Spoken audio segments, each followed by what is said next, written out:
Definitely carp. Huge carp. Carp? Huge carp. Look at him. Look, right there. Yeah. All right. Go, gadgets, synchronize. All right. So today on Animal Education Podcast, we are going to talk about cryptids. Yeah. And so first of all, because there's another layer to it, but explain what a cryptid is. All right. So cryptids are basically animals that we have no evidence of existing, but that some people believe exist, or there's evidence in air quotes of those creatures existing, accounts, rumors. So the big ones are obviously Bigfoot, the Loch Ness Monster, that sort of thing. But it could be more obscure, like Mochelium bembe. That's still kind of popular, but it's like a sauropod from Africa, or even some extinct species that are still believed to be alive, like the thylacine or the Tasmanian tiger.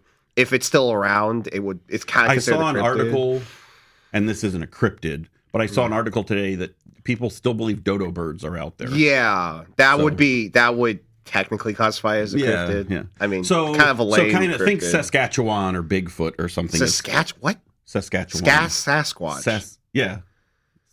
Sasquatch. Oh, and there's like a whole thing where like that's based off like the Saskatchewan, like the native name. So think of that stuff. Yeah. But what we're going to kind of cover is some of those, but what they could be or really, just are. Because a lot of them are pretty obvious once you get into the details. Like, well, there are animals out there that people may be mistaking for this thing, or that have been proven that they're mistaken for this thing, or what in nature could explain the cryptid effectively. Another good example that I did bring up, the okapi, like that weird like zebra-looking giraffe relative from the rainforest. Yeah, we did not discover it until the 20th century. They found evidence of like the stripes from the hind legs. And it was Didn't they think it was like the forest ghost or something they would call it? It was like actually declared a species in 1901. Yeah, because they're so like reclusive, like I guess would be the word. Because they live in the dense Congo and they're really skittish. Yeah. So anyway, that's our theme for today. Cryptids, but kind of taking that scientific perspective of, okay, what could really be going on here? So what is our first? Now you have a bunch of creatures laid out here. Are all of these? Are some of? It looks like some of these are cryptids, and three of these are cryptids. 4 of them are real animals. Okay, right now they're laying out. Okay, so I'm going to guess here. Okay, I'm going to say the things with many heads. First of all, are cryptids. Many head? What do you mean many heads? Many heads. Okay, the Hydra has many heads. Okay, well, Hydra. What do you think the heads are on this? Oh, well, from the back, it looked like... Oh, those are the tentacles. Okay, there's the face. There's the eyeballs there. Yeah. Okay, so this guy. So I'm going to say Hydra. Yeah. I'm going to say giant or colossal squid or whatever. Well, that's the real one, Dad. Oh, okay. So, but that's the Kraken. Kraken. That's what I'm looking for, the Kraken. And this... That's the last one that we have the cryptid of. I'm going to say that's the thing that chases you in the maze.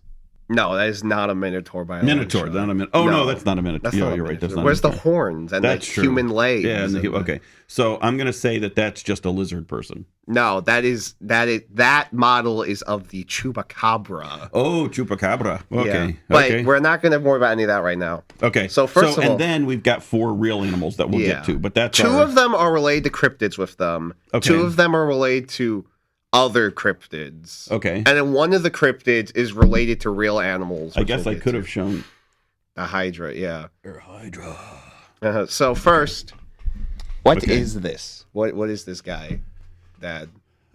He looks like George. I would call him George. He looks like a George. What species is it? Oh, walrus? No. Sea lion? Nope. Seal. It's more closely related to elephants, actually. Oh. In the river, get hit by the props.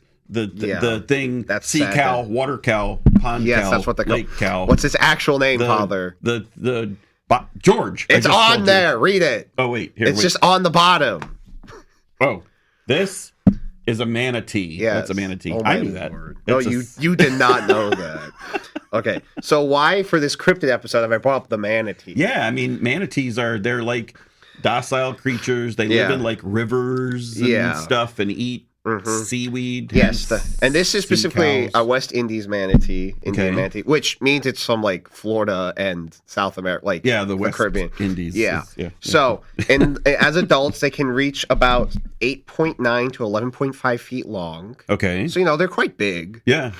440 to 1,320 pounds, which seems kind of slim for that size. Yeah, I mean, they can live up to 50 years, so they can live a while. Okay. I said where they live. There's two subspecies, the Florida manatee, which is more often found in Florida. Right. And the Antillean manatee, which is found more southern, I think. Okay. And then also, its scientific name is Trichias manatus. I don't know if I said that right. Trichias, so 3 something. Trichicas. Maybe it's like the 3 limbs. Maybe 3 flippers. Because it has the 2 hands. Okay. Which also, if you look really closely at that, you can kind of see they look like an elephant's foot. Yeah. And that's because they are related to elephants. Okay. Well, like sea lions are more related to like cats and lions or cats, like cats and dogs and bears. Okay. Manatees more closely related to elephants. And hyraxes. Okay. Hyraxes are related to elephants. It's a whole thing. Everyone looks at it like, huh? They do kind of look like if you left an elephant in the bathtub too long. Yeah. But so what cryptid do you think? Okay, so basically, Oh, I think I know. Okay. The thing is that when Christopher Columbus came over with all his dudes, they saw these sometimes from a distance. Okay. And they thought it was something else. And they were probably lounging on rocks. No, they don't lounge. They don't actually. Oh, they don't come out on rocks. They do not come out of the water. Okay, but they just saw them in the water. Yes. Okay. I'm gonna say, and this would happen because there's also another species of manatee in Africa. Okay. And dugongs live off of Australia. Okay. And the stellar sea cow was an extinct species that lived off Alaska. Okay. Well, specifically Stellar Island, like that's why it's called Stellar Sea Cow. I know. Crazy. Okay. So, what do you think this inspired? I'm gonna say. Well, first I'm gonna say a siren, but I'm really gonna say mermaid. Mermaid, yeah, it's mermaid. Okay. So I think siren's a little more out there, but siren's a little more. But that's the right track. But basically, people saw this and thought mermaid. This wow. So they thought very attractive human female fish in a bikini. Wow, they had been at sea a long. Yeah, it takes months across the Atlantic. They had been at sea a long time. But actually, even with that, some cultures actually, I'm not sure exactly which ones, but they actually think that manatees may be connected to mermaids. Okay. I know that this is kind of crazy. I watched a Go Diego Go episode of all things. Yeah. That episode featured the manatee. Right. And at the end, when he got to the ocean, he transferred into a merman. So, I believe there is like some. I think maybe in like the Americas and Africa, there's like some connection that manatees can become mermaids or something like that. One of the mythologies. Or whatever. Like they're connected to the mythology. So so that's our first cryptid, manatee or mermaid. I would not have put that together myself because I would have thought it was. I mean, they always represent mermaids as these thin, slender, idyllic figured, shell. But say we got this big with cutie long, pie with long flowing hair. Where's the long flowing hair? Maybe they had seaweed because they were eating it and it was trailing. They eat like seagrasses. Seagrasses. Yeah. Wow, long time at sea and really poor. We needed glasses back then. We needed to invent glasses. Okay. Well, wow. That is not one I would have made the connection with. That's kind of interesting. With, right? So what are so sea cows? They live in rivers and they eat the grass or like coastal waters. Coastal line. So do they keep kind of that population of seaweed and stuff under control? Yes, so it doesn't take over a lot. That's just most herbivores. They eat plants and they don't overpopulate in general. That's just kind of the thing that happens. And do they live in warm climates? Obviously, they don't have to migrate or anything. Actually, it's that because of how temperatures are. If there's a cold snap. Right. They can die from a cold snap. Oh. So, they're actually... There's a couple things. They will migrate to, hot springs specifically in, colder months to stay warm. And also, they've taken a liking to power plants. The waters off of power plants. Yes. Yeah. That's actually saved manatees is they've gone to a power plant, off the coast of a power plant. So, we used to water ski in the river here. Yeah. and there was a nuclear power plant. So the water was always warm. Yeah. Okay, contrary to popular belief, that is not because the water is radioactive. No. They use the water to cool the reactor. Yes. So they suck the water in, it absorbs the heat, and then they pump it out, just like your air conditioner works at home. Yeah, there are no mutant manatees or anything. So no, there were no three-eyed fish or talking fish or anything. No manatees becoming mermaids. But yes, no manatees becoming mermaids. But the water was generally nice. Warm, which probably would also encourage the growth of sea weeds and that plants is one thing and though stuff because like farmers will fertilize their fields and all like the nitrogen and stuff will flow into the waterways. That will cause algae blooms. Okay. Which will like cover the water. Which suffocates everything. And gets rid of the oxygen. Yeah, that's killed manatees. Like there's been some nights where like 100 manatees have died overnight because of like an algae bloom or a cold snap. So when we talk about, the caring for the waterways and fertilizers, it's not just the fertilizers, the poisons or whatever going in the water. It could be natural fertilizer. It could be totally because it's too much. It could be duck poop or cow poop or pig poop, which is it's not going to kill anything. It's just fertilizer, but it's too much fertilizer, which overstimulates the growth of certain things in the environment, which then it ruins the balance. You were just telling me you know nothing about animals, and look at you just. Well, this isn't an animal thing. This is I used to go into a river and go, why is there so much? I'm never falling off the skis again. Just keep going until we hit a pier. But so I know that stuff because I was like, I ain't getting in there, and somebody had to explain it to me.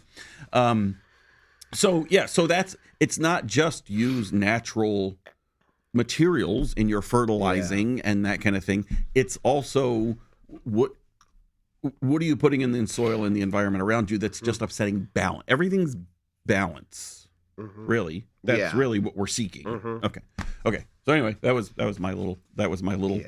I didn't pee in the river. It was the nuclear power plant. Okay. So the next up, we actually have a pair. So we have the cryptid, which is the kraken. Okay. This is just a random mini. Yeah, and the kraken was this thing that pirates of sailors and stuff would think that would just come up and consume pirate ships. They just thought that they were these big, giant, tentacled things that desired, for some reason, to consume canvas, wood, and swords. Yeah. And gold bullion. For some reason, that was what they had an appetite for. And so they would tell tales of these things. So where do we think those tales came from? Well, actually, we kind of just do know. We kind of just know. Yeah. This is the giant squid. Yeah. So you now see this is a little toy. Yeah. How big do you think a male is? Okay. Which is now you got me on the last episode of something about how big is the whale. There was a whale. It was how big was the thing. So I'm gonna say. So the giant squid, by the way. And let's do the males first, length and weight of a male, because they're smaller, by the way. I'm going to say this part, which is about 50% of his body. Yeah. Body and main tentacles. That this part is about 50 feet. So I'm going to say 100 feet. Okay, stop. You're going way overboard. Oh, well, because you got me last time. They're still big, though. Okay. So... From tip of these two long tentacles. So to be fair, octopus have the 8. Okay. Squid have the 8 plus these two longer ones. Okay. So from the tip of the longer tentacles to the anterior fins. Okay. This is what actually gives them the movement. Is these back here. Okay. This, as a male, would be 33 feet long. Oh, yeah. And this is the giants. So colossals are bigger, but also colossals are fatter. We don't have a colossal squid. Okay. But they're like fat. Like this part's really fat. Now, but that brings up another point. So, first of all, when you say they're really fat, they live deep in the ocean. Deep.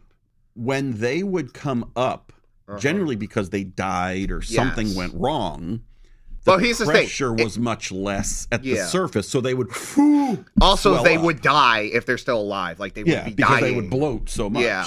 Okay. And the colossal squids are like not this one. The colossals are already look bloated in their anterior as it is. Okay. And so when they came up, their giant body floats up, hits the boat. Their dead corpse is hitting against the boat. Yeah. And the pirate's like, oh my God, we're getting attacked by a kraken. Nah, it's just the kraken's like, please Save me. Yeah, so it's just a giant squid that's dying. Okay. But they are big, so 33 feet in the males. Okay. And the males can weigh up to 330 pounds. Which, again, for that big, isn't that... I mean, you would also, think they'd weigh a lot I don't more. know if it's this or the colossal. Their eyes are the size of basketballs. Yeah, like... So they're the big, largest eyes in the animal kingdom. Okay. And now, because they live it so deep, there's no light. Yeah. So they have to have huge eyes, photoreceptors, eyes, to see what's going on. Now, you said that the fin over there is the movement. Do they the same as like octopus squirt to move? And then this is how they steer, or I think it's similar. And they have a beak, like so they use their tentacles to draw food into. There's their a beak in there, yeah. Okay. So they crush things open. Yes. So they eat shelled, or just fish. They'll also just eat fish, but they can eat more like mollusks and things like that. Okay. Another thing, these guys are big enough. I think they tend to eat more like other squids and like the bigger fish. Okay. But okay. Also, guess what eats these? Oh, there's a whale. The sperm whales. Sperm whale, yes. And we can, because we know. So, sperm whales eat the squids, but they can't digest the beaks. Okay. So they form this like weird thing. What's it like? Like an owl pellet. Yeah. What's that called? It's this weird thing. Sperm whale beak poop pellet. Yeah. It's called ambergris. Okay. And the thing is, it has a very unique scent. So it's poop. It actually goes out the other, but it's not digested. Okay. So not like a owl pellet. It's really expensive because it's used in perfume. So it's really expensive. So digested colossal squid beak ambergris, covered in sperm whale feces. Mm-hmm. Low quality ambergris is $10 to $30 a gram. That's low quality. Large pieces can be incredibly valuable, with reports of multi-million-dollar sales for kilogram-sized finds. Fines. They refer to it as a fine. Yeah, because you find it in the ocean. It's whale poop. It's whale poop. Yes. But also it's really cool because they have fights. Like we see the scratches on the whale. We always wanted, like the goal of like the crazy scientists is to record that. That would be a nature documentary. That would make millions. Right. Yeah. But also, so I was talking about the males being big. Yeah. How big do you think the females are? I'm going to say bigger. Yes, but like how So instead of 30 feet, 50 feet. No, 39 to 43 feet. So longer. Okay. But guess what they weigh? 500. 606 pounds. See, last episode, I was over. Yeah, I was underestimating. Well, you just underestimated. I was underestimating. Yeah, okay. Yeah. So big squids. Yes. And so that explains. So that's kind of the Kraken. It makes sense that if you had not been out, I mean, we're starting to explore oceans, and you're out in this little wood. What is it? In 1861, some giant squid was found, and the scientist there was like, okay, so we just found the Kraken, guys. Like, he literally said that. He's like, we found the Kraken. That's it. It's right there. Also, yeah, so colossal squid. They're shorter. They can only get up to, like, maybe 33 feet. So, like, maybe, like, the lower end of a female. But their weight can be, like, 1.5, like, 1,500 pounds. Oh, okay. So they're shorter, but they're a lot heavier. They're like... Yeah, they're like the Arnold Schwarzeneggers of the deep I'll sea. show you. You may put a picture up. Yeah, they're little fatties. Yeah, maybe you should buy me the $33 figure on my eBay wish list, Dad.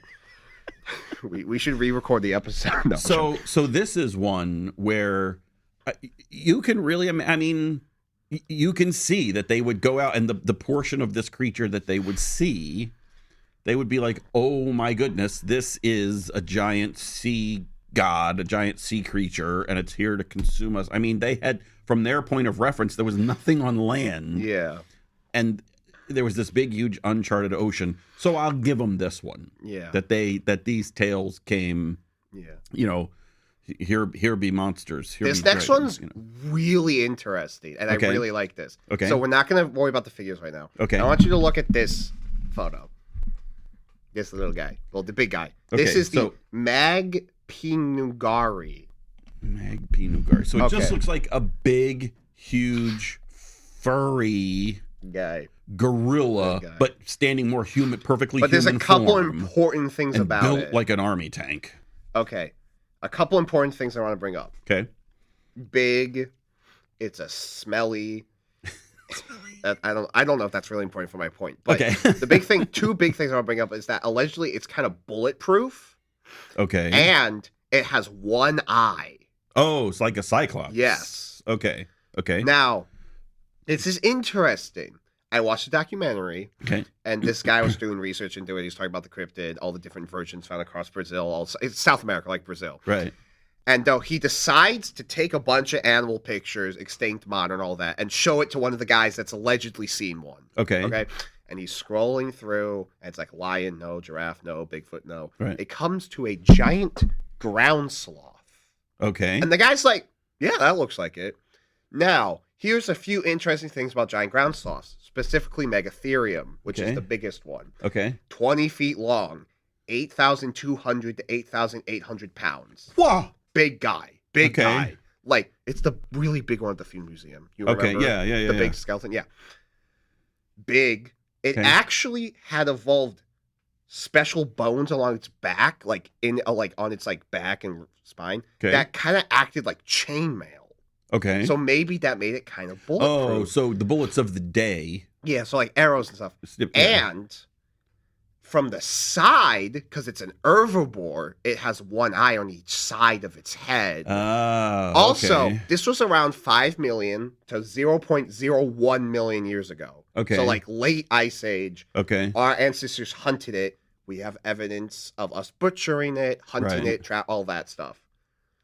There's a theory there's two theories. The more out there theory is that a Megatherium or related species giant ground sloth is still alive in the rainforest. Okay. Because it could hide anywhere. It's the rainforest. Right. The more logical theory, it's a cultural remembrance of this species. Okay. That the natives in South America saw this, and over time the story changed. The story evolved. And eventually it became what is known as the Magpingawi. Okay. Okay. So I think that's a really interesting cryptid. So, because I got to read articles to try and keep up. So I was just reading that they have proven through testing, however they scientifically, experiments, that if the parents of something have a fear of something, that innately the children, so genetically, even if they weren't raised by the parents, they weren't raised in that environment, they have a fear of that thing. So aside from tales being passed down, genetically we can get certain psychological recognition and fears and things of things, and so anyway, just because and that in South America, if there's a 4-ton sloth that can rear up and kill you in one swipe and might be bulletproof, quote unquote.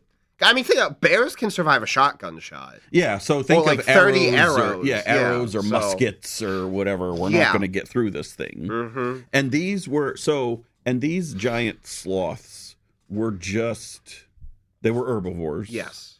And now maybe like most herbivores, once in a while, maybe they come across a kill and they're like, ooh, free food. But yes. For the most part, they were herbivores. And obviously kind of reclusive, quiet, solitary. Yeah, probably solitary for the most part. Maybe small groups or mating pairs. Like I think maybe we've seen evidence of like a pair in a cave. And they're probably they were obviously very slow moving. Yeah. And yes, they are actually related to modern sloths. Like that's not a misnomer or whatever. Like that's actually what they were. Yeah. So relative. So if there's small populations of them. Also, that's the same group with anteaters. If you look at a giant sloth and you're looking at anteater, and then you can kind of see the resemblance. Yeah. So they would be easy to miss. And I did another thing I was just finding out. So the deep ocean, I think we all know the deep ocean is, we've not explored it nearly as much as we've explored land. Kraken. Okay.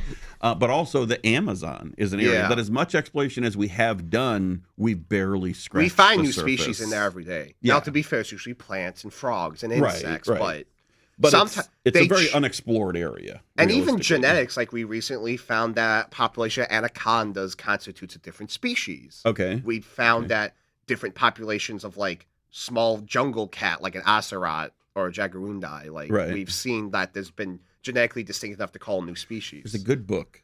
The Okapi. About a jaguarundi that I will show you. And you should. We should write more books. We should. It was a really good book. We wrote it. It was written by people you may know. Plugging our own book. He was plugging. And it's shameless plug time. But it's really good. But it's a good chill. I think it's a good children's book. And Jaguarundi I mentioned. Always good. Jaguarundi.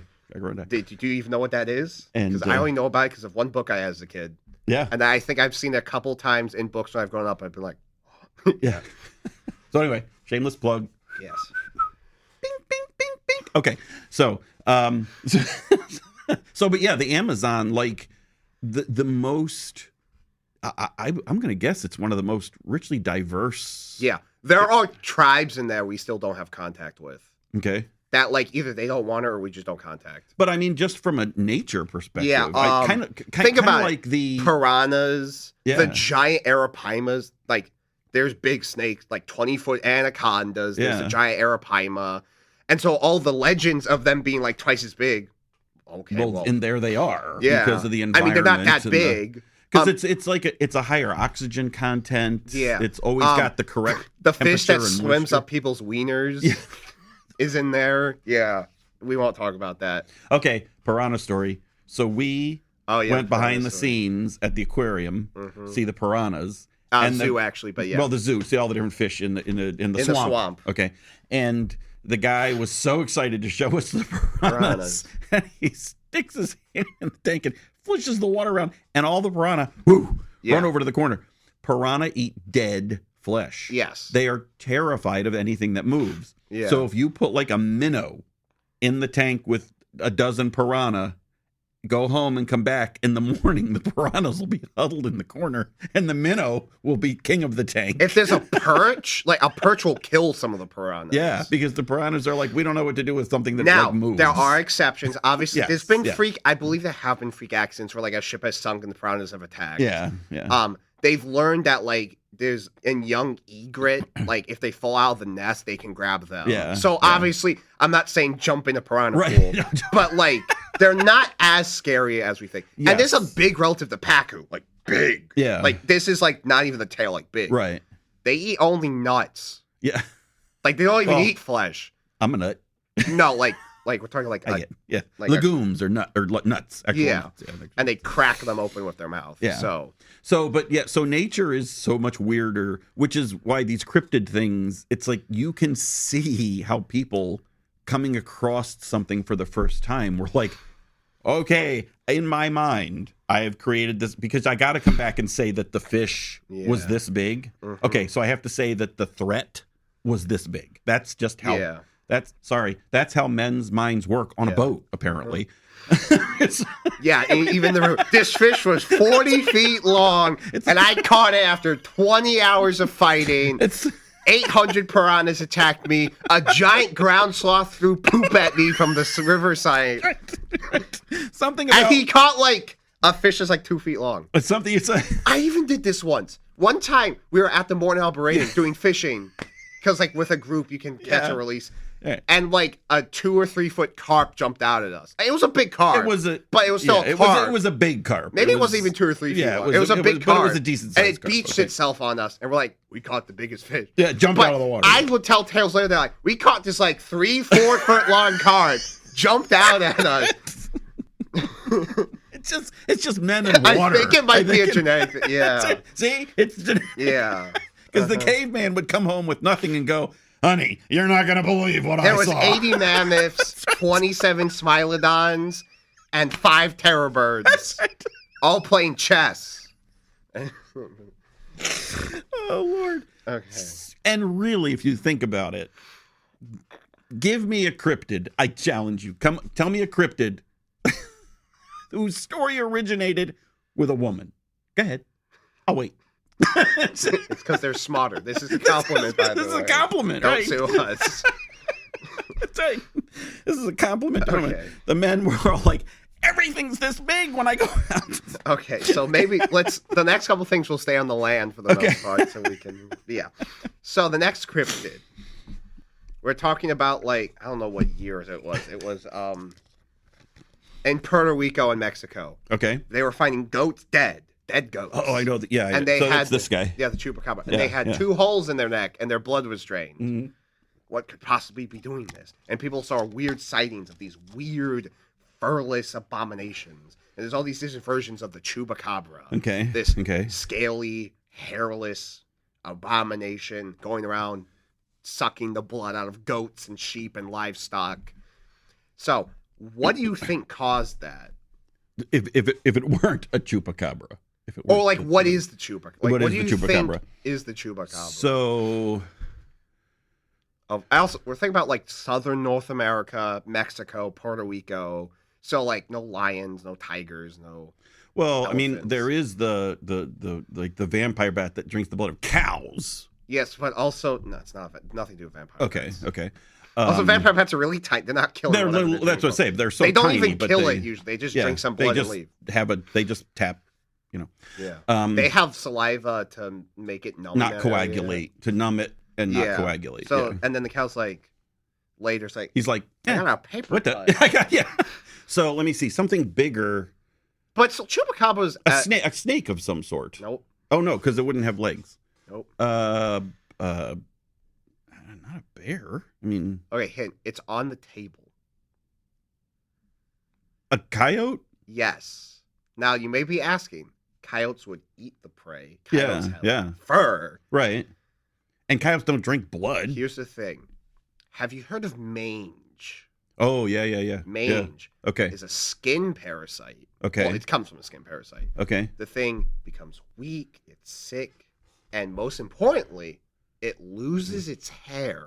Okay. To become completely, or like partially or completely hairless. Okay. So this is the theory.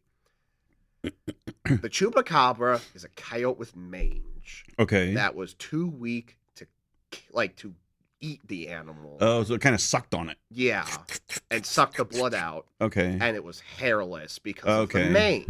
Okay. So that's the theory and because coyotes are very common in those areas. So the theory is that the chupacabra is a coyote with mange. Okay. Which I think that's interesting. Okay. It's not just an animal. Right. Like the past 3, it's just been the animal. They mistook this animal for that animal. But this time, it's specifically a coyote with a disease. And think about that's not common. It's not rare, but it's not common. Right. And the chance of a coyote with mange finding a goat and drinking its blood and then leaving. Right.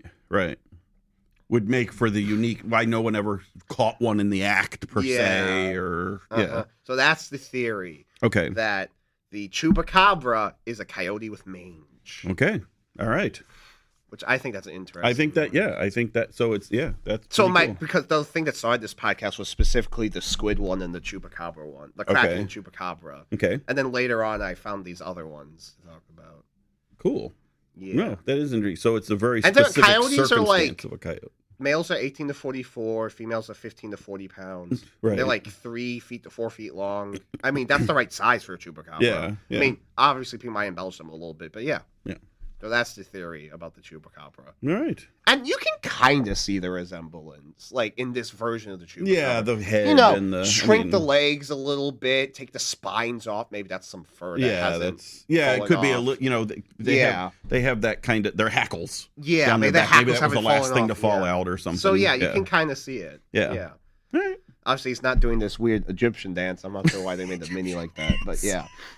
Okay, now backing out of this one's really interesting. I think there is evidence to it, but like I kind of just thought of it on my own to wrap up the podcast. Okay. Look at that last cryptid. Okay, so this is the you can that's the Hydra. The Hydra. So, yeah. So if any of you are into like the Greek myth or Hercules or whatever. Yeah. A snake Hydra. monster with so many and heads. the myth of the mythology of the Hydra is every time you slice off a head, two more grow Okay, back. I have no answer for that. That's crazy. Well, no, Those but people I'm saying that's the mythology. So that's why it's got so many heads. Yeah. Because everybody who ever tried to fight it in the mythology, when they would whack off a head, two more would grow back immediately. So you could never really kill it. Unless you light on fire. Yeah, but I mean, you couldn't just whack off its heads. You couldn't just behead it. So. So, what do you think inspired this? Do you have any explanation for this? Why would we come up with a multi-headed A bunch snake of snakes in a pile. Nope. That's not my theory. Have you heard of polycephaly? I've never met her. I hear she's a nice girl. It occurs in humans and many other creatures. Polycephaly.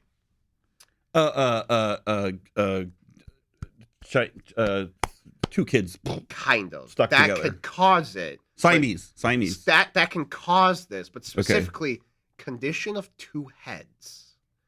Which yes, is usually in the womb. There's monozygotic twins or embryos that have fused. Okay. And they and they survive. And they share something, so they may have two heads. And in this share case, organs it might be or something. 2 heads, yes. Yeah. And this is actually still very common in certain creatures. Not common, but like I know there's a YouTuber with 2 turtles that each have 2 heads. Oh, okay. But here's the thing.